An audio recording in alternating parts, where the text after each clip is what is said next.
அனைவருக்கும் வணக்கம். முட்டை தொக்கு எப்படி செய்கிறதுன்னு பார்க்கலாம். வீடியோக்குள்ளே வாங்க. ஒரு 5 முட்டையை வேக வச்சு தோலை உரித்து எடுத்து வச்சுக்கிட்டேன்.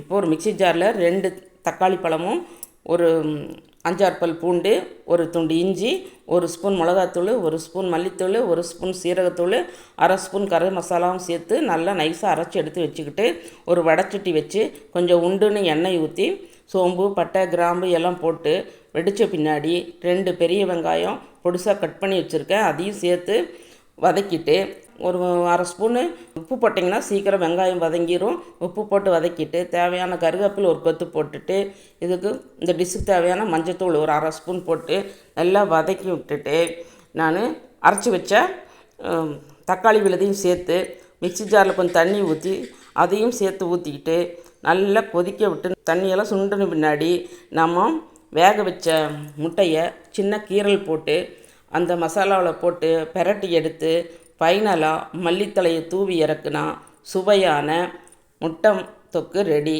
இது இட்லி, தோசை, சுடு சாப்பாடு எல்லாத்துக்கும் சூப்பராக இருக்கும். செய்து பாருங்கள். செய்து பார்த்துட்டு எப்படி இருந்ததுன்னு கமெண்ட் பண்ணுங்கள். இந்த வீடியோ பிடிச்சிருந்துன்னா ஒரு லைக் போடுங்க. வாழ்க வளத்துடன், நலத்துடன்.